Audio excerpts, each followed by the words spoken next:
Welcome to the 300 Heroes Champion Spotlight. Today we'll be reviewing Hatsune Miku. She is a support type character. We will be reviewing her moves, how to play her, and how to possibly build her and play her in any situation. Now, we shall get started.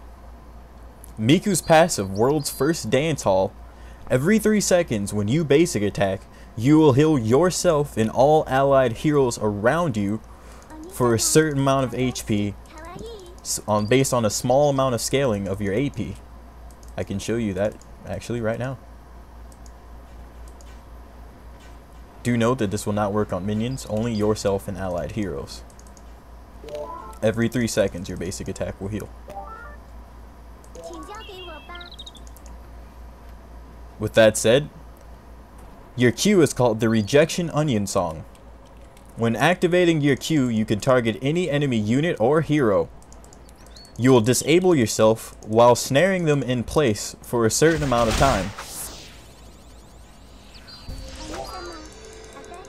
I suggest maxing your Q first to increase the duration of its snare time.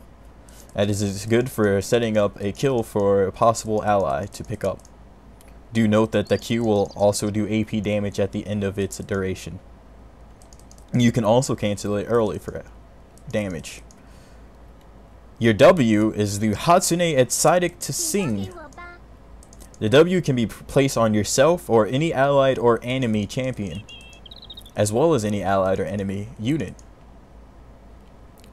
When placing down Miku's Hatsune Exotic to sing, it'll deal AoE damage to anyone within the circle except for the target that it is placed on. So if you place it on an enemy target, it will actually not damage that target, but only the targets around them.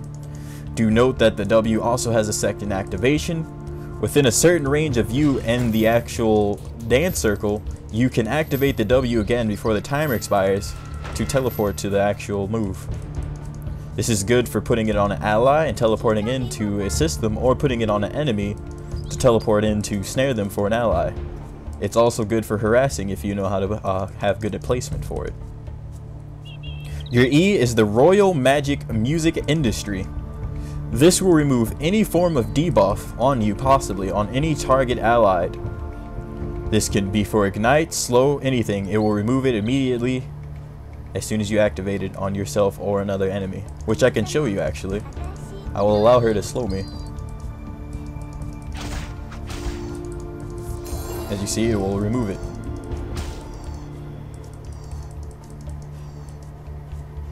Your E is called Hatsune's Field. Hatsune Field has amazing scaling and amazing value. When activating Hatsune Field, you will create a giant aura shield around you, protecting yourself and all allies within it, although you will be disabled during the duration.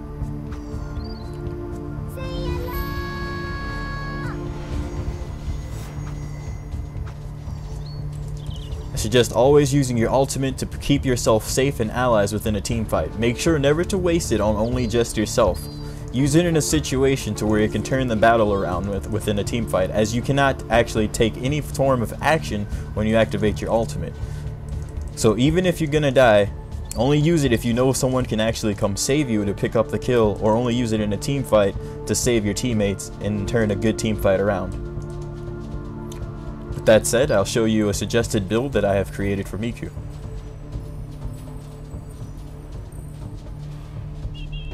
Because Miku is a support type character, you shouldn't really take CS from the other characters nor kills. So with that being said, you won't be generating a lot of gold as other characters. When starting off in a match, I suggest you pick up a couple health potions and a couple of wards, regular wards or vision wards, to have a good advantage and keep your team safe from enemy ganks. With that said, the first item you should try to build is the golden cogwheel, as it will produce gold for 5, which will keep you producing gold for yourself in order to keep yourself buying these supportive type items. With that said, build surging boots for the cooldown reduction so you'll be able to use your abilities more often. After that, build the SOS Brigade disc, as it will give yourself magic resist and armor and a little bit of health, but it will also increase the magic resist and armor of all nearby allies in an AoE. it's helpful. After that, I suggest you build the Winner's Staff, as this was really effective on Miku. It'll give you some health and some additional AP for your shield and extra damage, as well as slowing enemies. With that, after that, I would suggest you build the Ruby Necklace, as it will give you some armor and health, and it will give you a free oracles every certain amount of time while this is on you. This is good for detecting enemy wards and enemy stealth units. However, this item can be changed depending on the enemy's team comp. If they don't have stealth units, then you probably would rather build something else. Or you can still build it anyway to clear enemy wards, and for the passive health. After that, I suggest you build the Blood Banner, as the Blood Banner will give you health and give everyone around you 20% more lifesteal. This is good for allied AD carries, giving them additional lifesteal in team fights as well as all of your other allies. This will also give yourself an additional 10% lifesteal as well, although you won't be making too much use of it. After those items are built, I suggest you finish your golden cogwheel and put it into the white trench coat, as this will give you armor, health, and health regen. It also has an active that when you activate this, you will slow all enemies around you by 30%. Also, enemies that attack you while this is on will passively lose 30% of their attack speed.